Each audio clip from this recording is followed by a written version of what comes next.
Bonjour à tous et bienvenue à ce 14e cours sur Shara Bitachon. Aujourd'hui, on va poser une question qui a sans doute dérangé beaucoup de personnes. En tout cas, je pense qu'on s'est tous posé la question au moins une fois dans sa vie, à savoir pourquoi est-ce qu'il y a des gens bien qui souffrent. Et en réalité, il faudrait peut-être enlever le mot bien à cette question, parce que qui on est pour juger qui est bien, qui est mauvais. Et la question, on pourrait la résumer à pourquoi il y a des gens qui souffrent.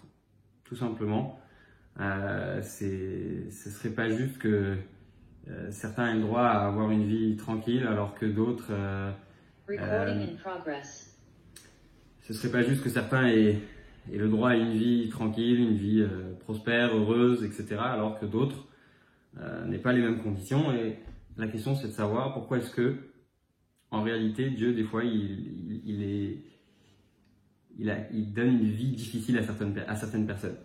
Donc, on est toujours dans Shara Bitachon, de Chovot Halvavot, et la dernière fois, souvenez-vous, on avait expliqué l'importance de l'effort. On avait expliqué que 2 ou 3 raisons sur le fait qu'on a besoin de faire des efforts et que c'est nécessaire. On ne va pas revenir là-dessus aujourd'hui, mais c'est la suite à ça. On va finir ce sujet aujourd'hui, et puis juste après, vous allez voir, les deux sujets vont se lier. Donc,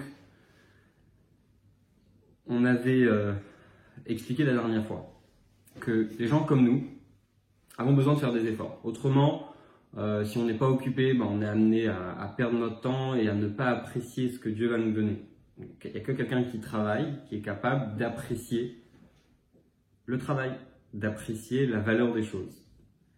Et Rabbeinu Bechaye continue en disant que certaines personnes qui ont déjà ce travail naturellement et qui, de manière générale, ont tendance à apprécier, eh bien, n'ont pas besoin de faire cet effort. On a des exemples, mais c'est des gens d'un niveau très très élevé. On a l'exemple de Yosef Hatzadik. On a l'exemple de Rabbi Shimon Bar Yochai. On va voir que Rabbi Shimon Bar Yochai, il disait, il faut étudier la Torah toute la journée et ton travail, il va être fait par des autres et tu vas être tranquille, tu n'auras pas besoin de travailler. On sait que Rabbi Ishmael n'était pas d'accord avec lui. Rabbi Ishmael disait non, il faut travailler la moitié de la journée et puis étudier l'autre moitié de la journée.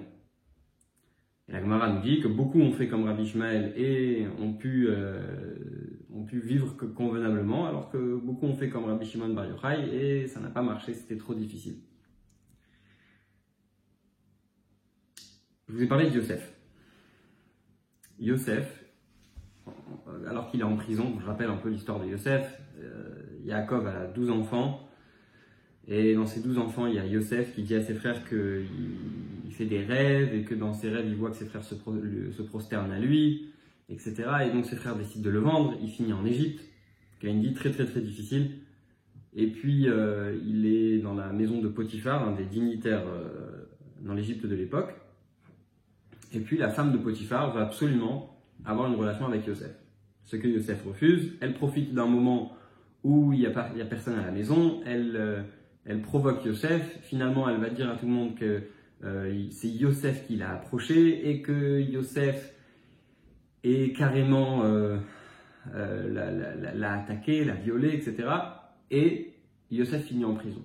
Une fois en prison, la Torah nous raconte que vont le rejoindre 2 des plus importants ministres de Pharaon.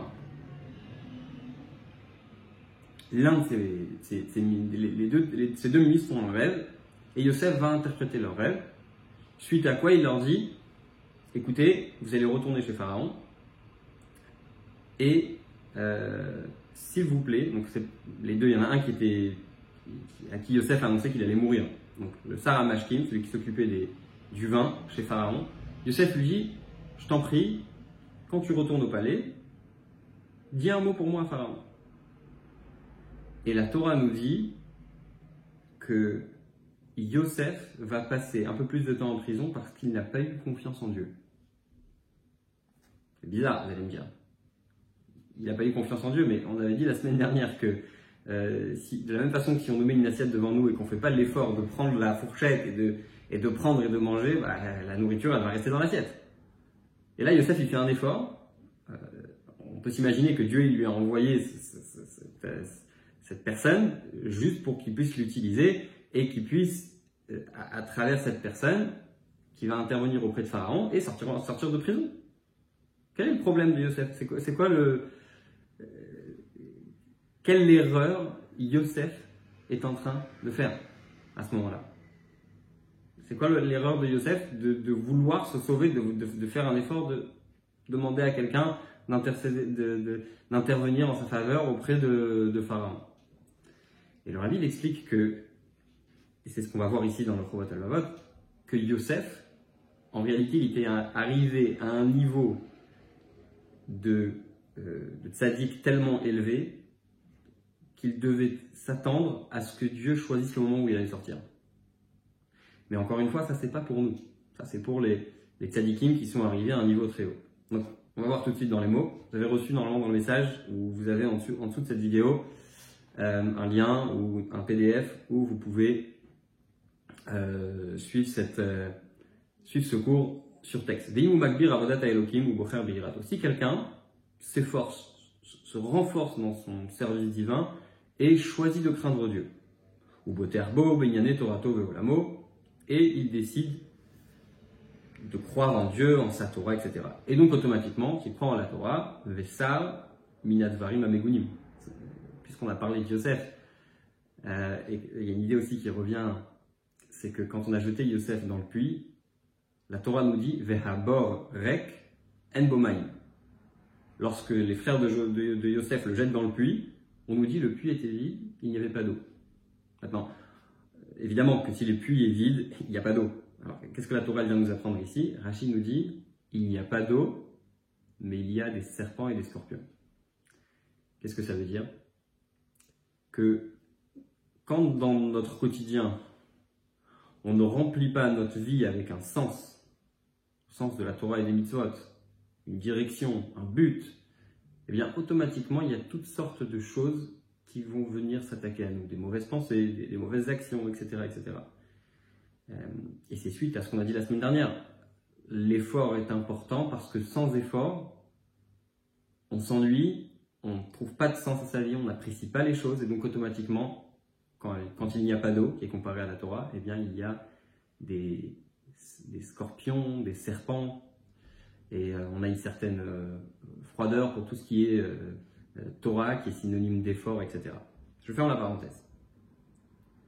Donc, c'est quelqu'un qui mène sa vie dans les chemins de la Torah. Vekosef le midot atovot, et qui a envie des bonnes midot.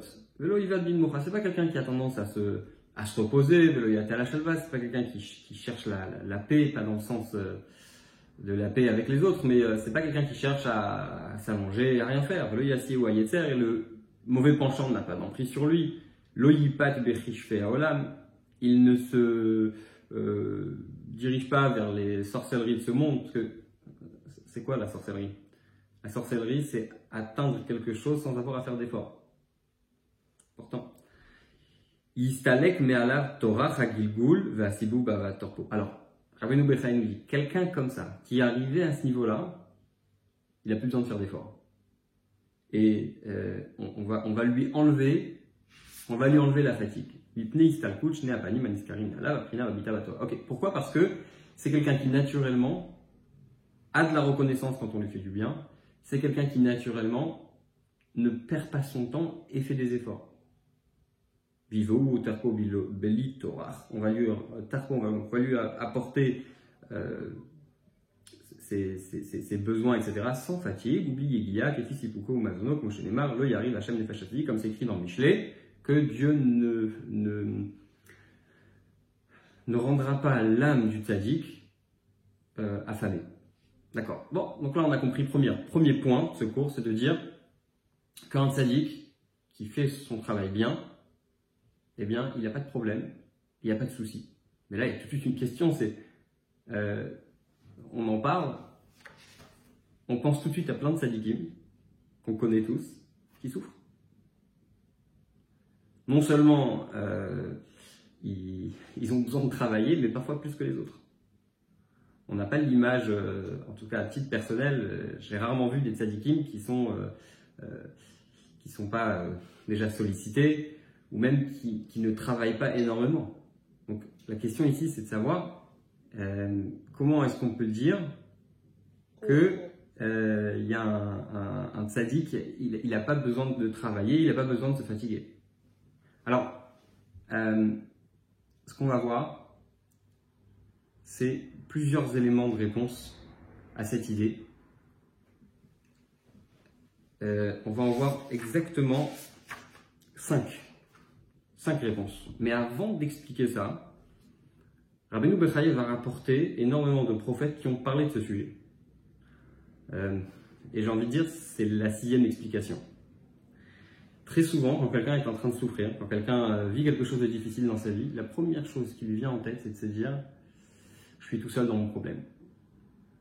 Ah, si je vis ça, c'est absolument inédit, ça arrive à personne, pourquoi ça m'arrive à moi? La première question que les gens disent, c'est « pourquoi moi ?» D'accord?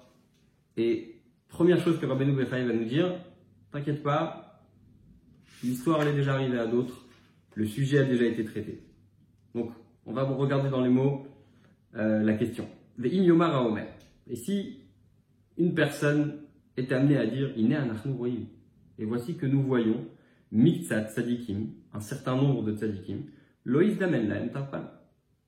C'est des gens qui n'ont pas accès facilement à leurs besoins. Et là, seulement à travers, et quand ils l'obtiennent, c'est seulement à travers une fatigue. Et de l'autre côté, on voit que les gens, les fauteurs, les mécréants, etc.,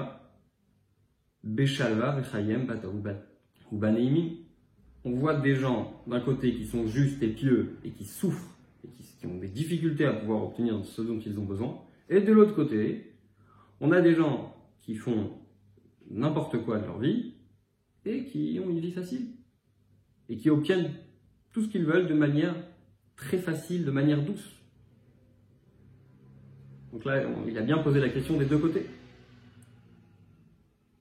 Noma, pour répondre à ça, on va dire la chose suivante. Kikvar kadmu anevim, les prophètes nous ont déjà précédés. La question a déjà été posée. Ve'a chassidim et les pieux, l'arkor alze al-nyan, pour se renseigner, réfléchir à cette idée. Alors, il y a énormément de psukim, je ne vais pas tous les lire. Ce qui nous intéresse dans ces psukim, je vais lire le premier. Et après, on va sauter quelques lignes. Donc, Mehem Mishama, l'un d'entre eux a dit, Madoua derech hareshaim salecha. Donc, le prophète Yermia, il dit, pourquoi est-ce que le chemin des Rishaïm, le chemin des mécréants, est plein de réussite? Et après, on a beaucoup de sources, de Habakouk. Il dit c'est les mauvais, les mécréants même qui vont parfois couronner les tzadikim. D'accord. Après, on a d'autres psukim dans Teilim, notamment, et dans Malachi. Mais on va sauter tout ça et on arrive à la fin du paragraphe. Ce qui est intéressant dans tous ces psukim, c'est qu'on n'a que la question. Et on n'a pas de réponse. Alors, avant de donner sa propre réponse, Rabbeinu Bechaye va expliquer pourquoi est-ce que les prophètes eux-mêmes n'ont pas donné de réponse. Pourquoi est-ce que les prophètes soulèvent un problème de taille, puisque, comme on l'a dit, c'est quelque chose que, je pense, toute personne s'est posé la question, ou bien sur soi-même, quand on se comporte bien et qu'on voit que c'est difficile, ou bien au moins sur les autres. On a tous vu des gens bien souffrir dans notre vie, comme on a dit au début de ce cours, des gens tout court souffrir de quelque chose. Et on s'est tous posé la question, pourquoi est-ce que ces gens sont en train de souffrir? Donc, Rabbeinu Bechaye va dire une chose très simple.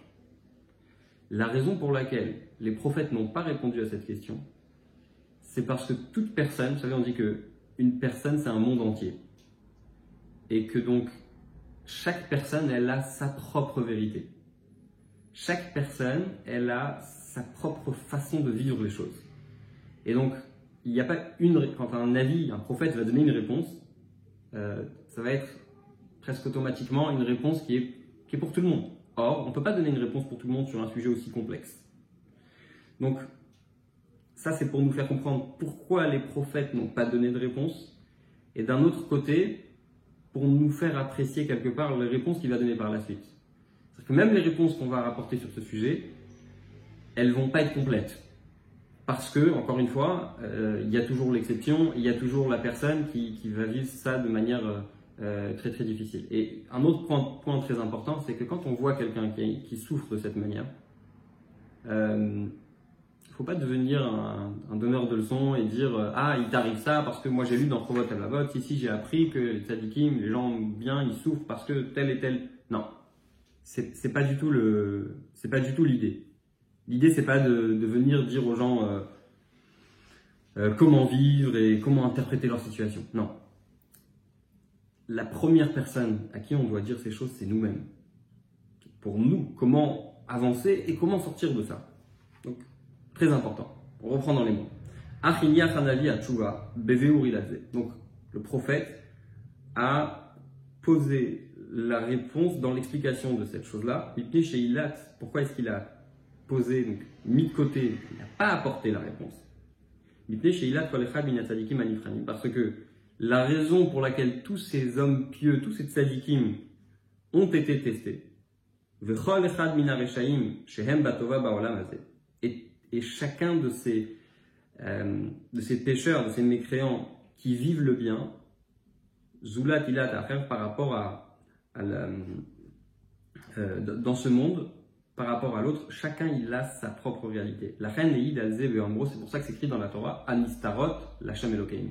Les choses qui sont incompréhensibles appartiennent à Dieu. Ve'aniglot lanu l'vanenu. Et les choses qui sont révélées, c'est pour nous et nos enfants. Ve'amar hachacham, donc on l'a répété plusieurs fois, à chaque fois que Rabbeinu Bechai utilise le terme chacham, qui veut dire intelligent, il fait référence au roi Salomon.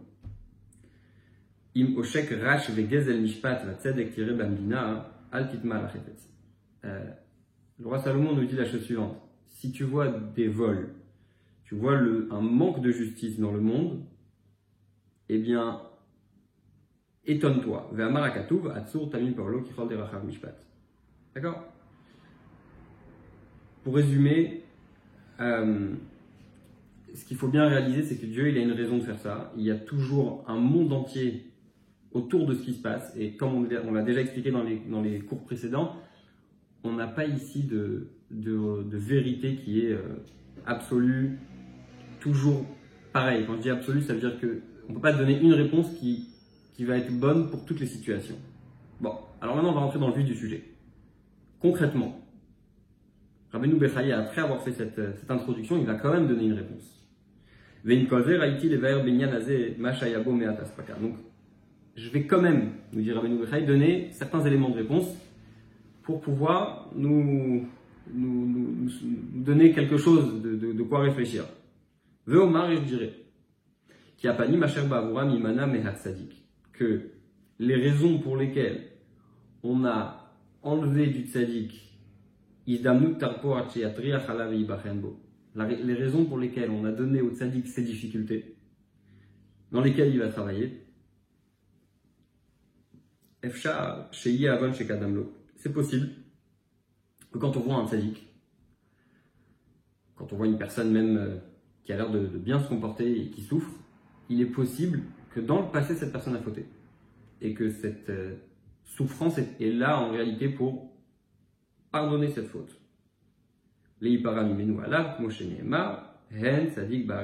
Donc, c'est expliqué qu'un tzaddik, il paye pour ses fautes dans ce monde-ci.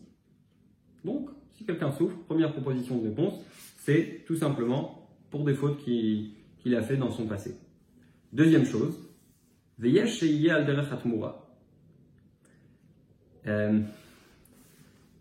c'est apporté aussi dans Igeret HaTshuva cette idée, dans le Tanya, c'est que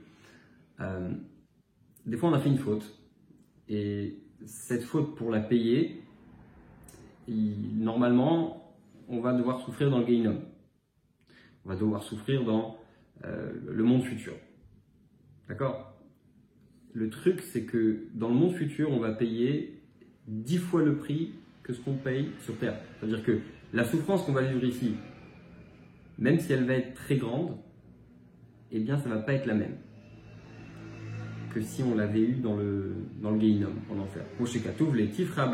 Comme c'est écrit, pour te faire profiter à la fin. Et là, on a les 3 dernières qui, à mon sens, sont plus faciles à comprendre parce que la nature des gens, c'est de pas vouloir payer pour les fautes. Mais les 3 dernières, elles sont très très intéressantes. Des fois, on veut montrer aux autres notre réaction. Enfin, je souhaite à personne d'avoir du mal, mais quand on a quelqu'un qui souffre et qu'on voit sa réaction, on se dit, t'as vu comment il a réagi? S'il a tellement bien réagi à cette souffrance, ça veut dire que moi aussi je peux le faire. Et si vous regardez un petit peu la vie des tzadikim, j'avais entendu, je me rappelle, quand j'étais à la yeshiva, il y avait un rav qui avait parlé de ça pendant 1 heure. Et il avait cité beaucoup d'exemples.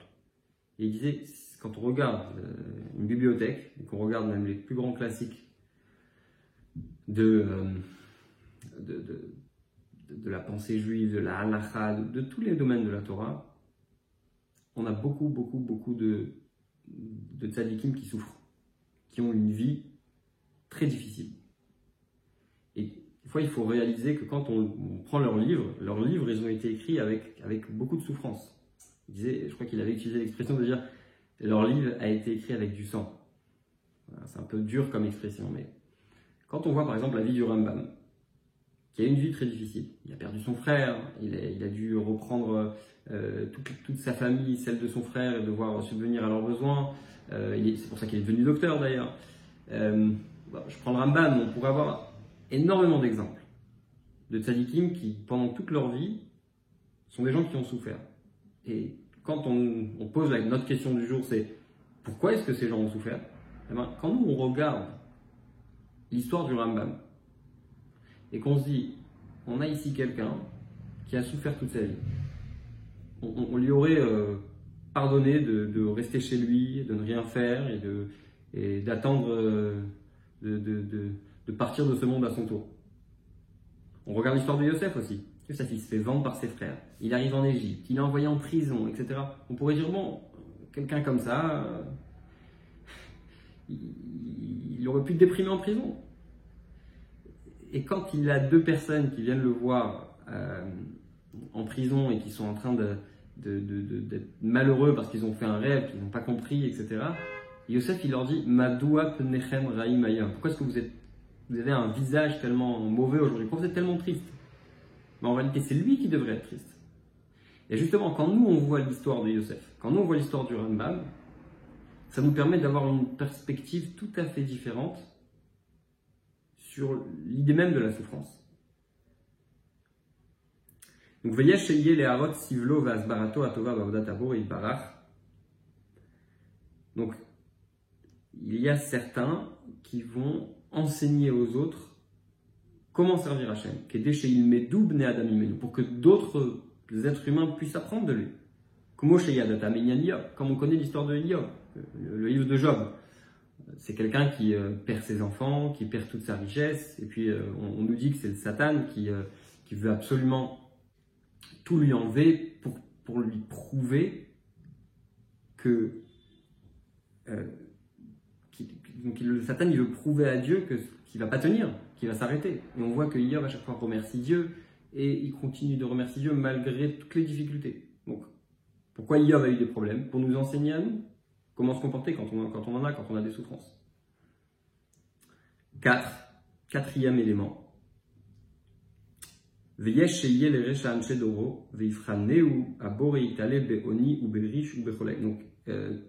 a certaines personnes qui sont des tzadikim, donc, et à cause de la méchanceté de certains dans leur génération, eh bien, le bon Dieu va tester cette personne, ce tzaddik, avec la pauvreté, avec la maladie, etc. Pourquoi? Pour montrer aux autres aussi, mais c'est un petit peu différent de ce qu'on a dit tout à l'heure, parce que là, on a quelqu'un, une configuration, on va dire, il y a un tzaddik, il y a plein de gens qui font Torah Mitzvot, et donc, tous ceux qui font Torah Mitzvot, ils vont regarder celui qui est un tzaddik, qui souffre, et malgré tout, il va s'en sortir, etc., etc. Là, on a une autre configuration. On a un tzaddik, avec énormément de gens qui ne font pas Torah Mitzvot, et qui ne sont pas intéressés de faire Torah Mitzvot, et qui vont dire, bah, c'est trop difficile, Torah Mitzvot, c'est quelque chose qui est trop compliqué, il y a trop de souffrances, etc., etc. Et Dieu, il va envoyer des souffrances à un tzaddik pour dire aux gens, regarde, tu peux pas dire que c'est pas possible, parce que lui, il souffre, et il le fait. Il le fait quand même.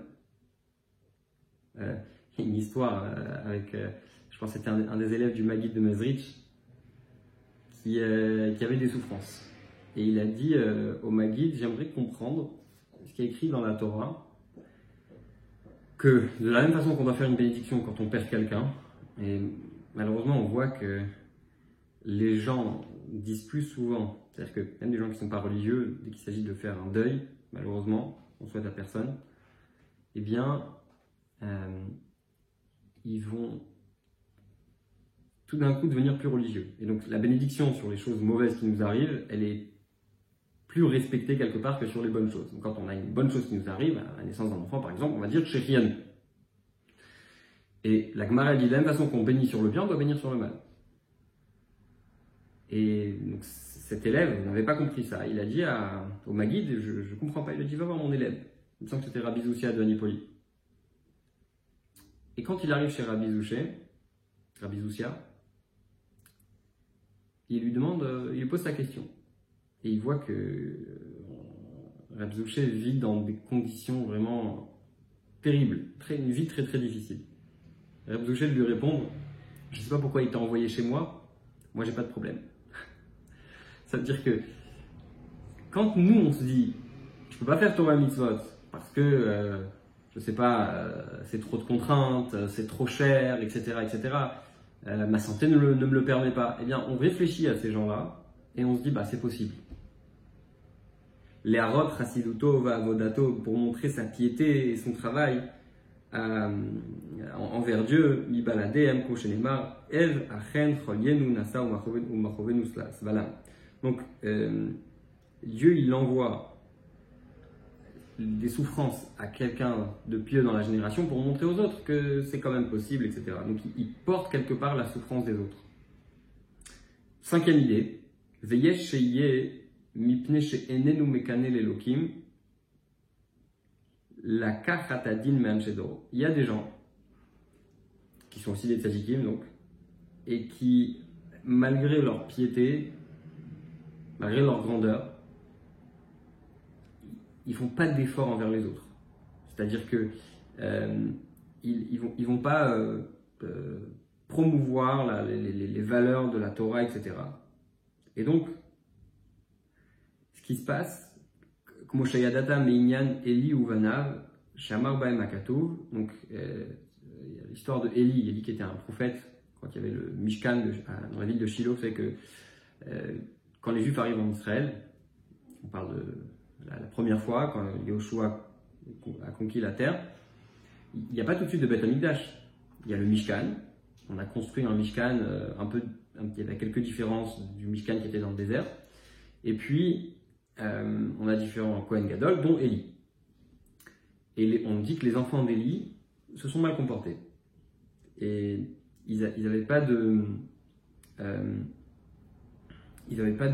bon comportement envers les autres. Donc, des fois, le fait que certains sont bons, sont pieux, etc., mais ils manquent d'influence envers les autres, eh bien pour cela, ça peut leur coûter quelque chose.